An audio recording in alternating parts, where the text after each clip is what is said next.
جس زمانے میں بیت المقدس یا فلسطین کا مسئلہ حل ہوا تھا حضرت عمر رضی اللہ تعالیٰ عنہ کے سامنے، اور مسلمانوں کے سامنے جو مسئلہ رکھا تھا وہ عیسائی پادریوں نے رکھا تھا، اور یہی کہہ کے رکھا تھا کہ ہماری کتابوں میں جن کی نشانیاں ہیں اگر وہ ہم نے ان میں پائیں تو ہم بغیر کسی رکاوٹ کے یا لڑائی جھگڑے کے ہم بیت المقدس آپ کو دیں گے، اور یہ بات انہوں نے کر دی۔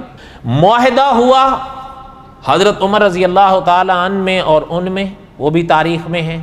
لیکن جب 5 صدیاں دنیا اور آگے آئی، ظاہر بات ہے کہ جب اپنے حضرات نہیں رہے تو وہ لوگ بھی مر گئے جو عیسائی پادری تھے جن سے یہ معاہدہ یا معاملہ حل ہوا تھا۔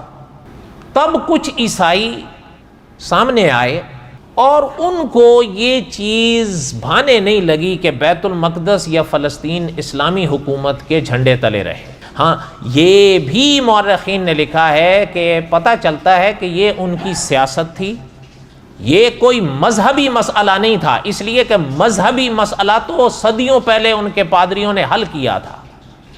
مذہبی مسئلے کے حوالے سے تو انہوں نے یہ کہا تھا کہ اگر ہماری کتابوں میں جو نشانیاں ہیں آپ کے خلیفہ میں یا آپ کے اصحاب میں پائیں گئیں تو ہم بغیر لڑائی جھگڑے کے بیت المقدس دیں گے۔ جب انہوں نے وہ نشانیاں پائیں حضرت عمر رضی اللہ تعالی عنہ میں، تو بغیر کسی جھگڑے اور لڑائی کے انہوں نے بیت المقدس دیا تھا۔ مذہبی بات تو انہوں نے پوری کر دی تھی۔ یہ جو 5 صدیوں بعد آئے تھے، علماء مورخین لکھتے ہیں کہ یہ ان کا ایک سیاسی مسئلہ تھا، کوئی مذہبی مسئلہ نہیں تھا۔ ایک بات۔ دوسری بات کہ یہ بات کرنے والے بھی عیسائی تھے، یہودی نہیں تھے، ان کو تو دبے ہوئے صدیاں گزر گئی تھیں۔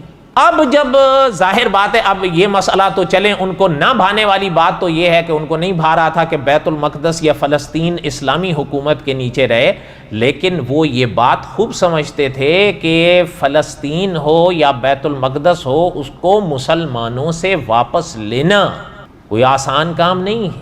وہ حکمران آج کے نہیں تھے، نہ تب مسلم حکومتوں کا یہ حال تھا جو اب ہے، اس لیے وہ سوچ میں پڑے۔ بہرحال جب ان کو یہ خیال آیا تو وہ حرکت میں بھی آ گئے۔ جب حرکت میں آئے تو سوچنے لگے کہ کس طرح سے بیت المقدس کو واپس لیں۔ اس زمانے کی تاریخ یہ بتاتی ہے کہ اس زمانے میں مسلمانوں کی 3 خاص حکومتیں تھیں جن کو اس زمانے میں خلافتیں کہا جاتا تھا۔ اندلس میں جو خلافت تھی اسے خلافت بنو امیہ کہتے تھے اس زمانے میں۔ بغداد میں جو حکومت قائم تھی اس کو خلافت عباسیہ کہتے تھے اس زمانے میں، اور مصر میں اس زمانے میں ایک حکومت تھی جسے خلافت بنی فاطمیہ کہا جاتا تھا۔ یہ 3 تھے بڑی خاص، اور ان تینوں کا ایک نام تھا، لیکن ان میں اختلاف تھے آپس میں، اور کوئی تعجب کی بات نہیں، جب حکومتیں بڑی ہوں تو اختلافات آ جاتے ہیں۔ کبھی کچھ اختلاف ایسے ہوتے ہیں جو عقیدے کے ہوتے ہیں، کچھ اختلاف ایسے ہوتے ہیں وہ علمی ہوتے ہیں، کچھ اختلاف ایسے ہوتے ہیں وہ سیاسی ہوتے ہیں۔ کچھ اختلافات ان تینوں میں رہے آپس میں۔ قصہ مختصر یہ ہے کہ مورخین لکھتے ہیں کہ اس زمانے کے وہ عیسائی جن کو یہ خیال آیا کہ بیت المقدس یا فلسطین ان سے واپس لینا ہے اسلامی حکومت یا مسلم حکومت سے، تو اب انہوں نے جب کھود کرید کی تو پتہ چلا کہ ان تینوں میں تو آپس میں خود اختلافات ہیں۔ مورخین نے لکھا ہے کہ انہوں نے آپس کے مسلمانوں کے ان اختلافات سے فائدہ اٹھایا، جنگ چھیڑ دی۔ اچھا، اب جب جنگیں ہونے لگی تو آپ تو یہ خیر یہ بات سمجھ سکتے ہیں، جنگ تو ایک ایسا مسئلہ ہوتا ہے نا، کبھی ادھر اور کبھی ادھر، کبھی بازی اس جانب ہوتی ہے کبھی بازی اس جانب ہوتی ہے۔